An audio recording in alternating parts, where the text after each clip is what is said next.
እያንዳንዱ የሆስፒታል ኮሪደር ታሪክን ይተነፍሳል። እናም ሁሌ የበለጠ መልካም ማድረግ ይቻል ነበር የሚለውን የህሊና ጥያቄ ይፈጥራል። ይህ የክህሎት ጥያቄ አይደለም፣ ይልቁንስ የጊዜና የአቅም ጥያቄ ነው።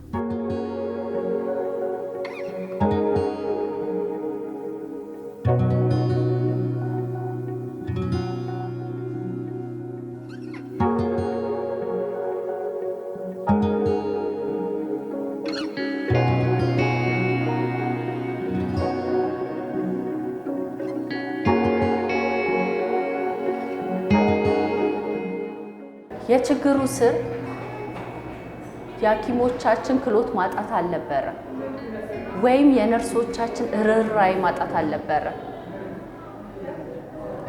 ችግሩ የቁጥሮች ነበር። 8 የጽኑ ህሙማን አልጋዎች በሺዎች ለሚቆጠሩ ታካሚዎች፣ 4 የቀዶ ጥገና ክፍል ማብቂያ ለሌለው ወረፋ፣ ኦክሲጅን በውድ የሚገዛ በእጅ የሚጓጓዝ አንዳንዴም አለቀ የሚባል ውድ ሀብት።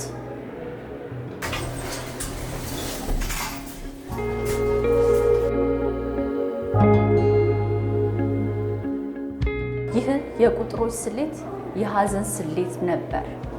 እናም አንድ አመራር፣ አንድ ከተማ፣ አንድ ህዝብ ይህንን የሀዘን ስሌት የሚቀይርበት ቅጽበት ይመጣል።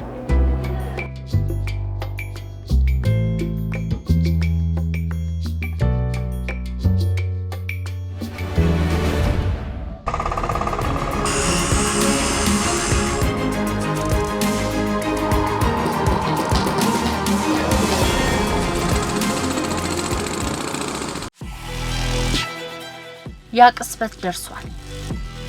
አንድ ከተማ ዝም ብላ አታድግም፣ ትንሣኤ ታደርጋለች። ያለፈውን ታሪክ እንደ መሰረት ተጠቅማ የነገውን ህልም ለመገንባት ስትነሳ ያኔ ነው እውነተኛ ለውጥ የምታየው። ይቺ ከተማ አዲስ አበባ ዛሬ የትንሣኤው ምስክርነት እየሰጠች ነው። ከፓርኮቿ እስከ ህንፃዎች የሚታዩ የሚዳሰሱ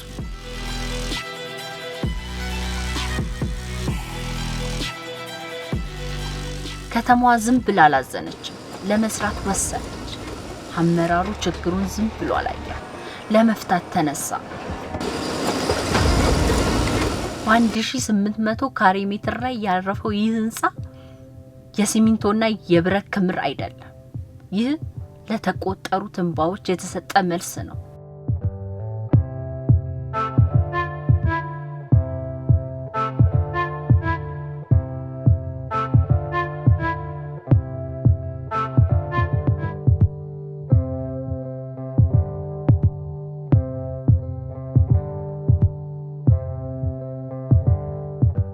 እዚህ ሳይንስና ርህራሄ በአንድ ላይ ሲሰሩ ታያለ።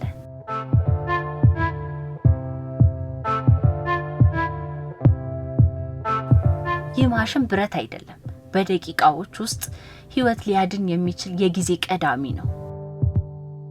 ይህ ክፍል ግድግዳ አይደለም፣ እናቶች አዲስ ህይወት የሚቀበሉበት የደስታ መናኸሪያ ነው። ይህ አልጋ ህመም ምልክት አይደለም፣ የማገገሚያ ዙፋን ነው። እያንዳንዱ ጥግ፣ እያንዳንዱ መሳሪያ፣ እያንዳንዱ ዝርዝር ነገር ለዚህ ከተማ ህዝብ የሚገባውን ከፍተኛ ክብር ለመስጠት የታሰበ ነው። ይህ የተለመደ ግንባታ አይደለም፣ በፍቅርና በጥበብ የተቀረጸ የፈውስ ቤት ነው።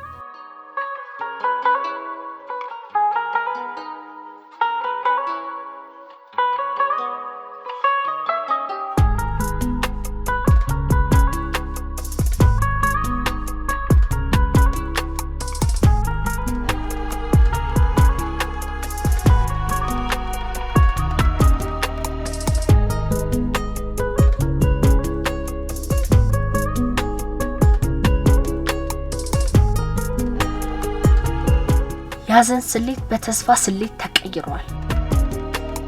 ያለፈው ዘመን ውስንነት ዛሬ በቁጥር በበዛ አልጋ ተተክቷል።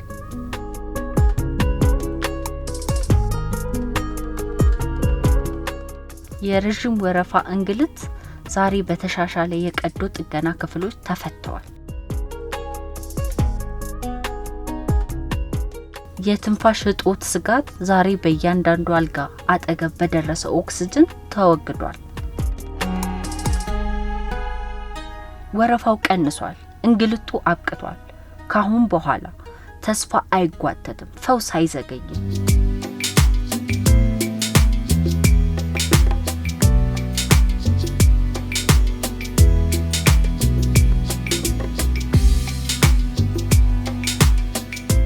እናም ይሄ ጥበብ እዚህ ብቻ አያበቃም።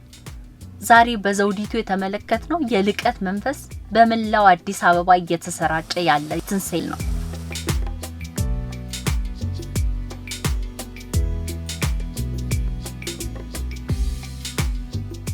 ፓርኮች የሚለሙት ለውበት ብቻ አይደለም፣ ብክለትን ለመከላከል ነው። ጤናማ አካባቢን ለመፍጠር ነው። ጤናማ አየርን ለመተንፈስ ነው። እናም ከሁሉም በላይ ጤናማ ትውልድን ለመገንባት ነው።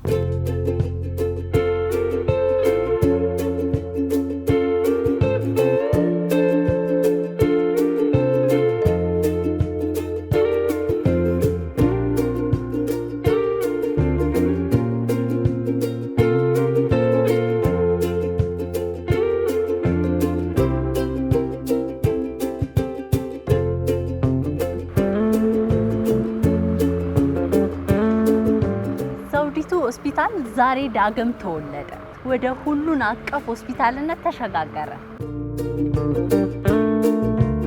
ስለዚህ ዛሬ የምናየው የመንግስት ቁርጠኝነትና የህዝብ ልፋት ሲጣመር የሚያመጣውን ተአምር ነው።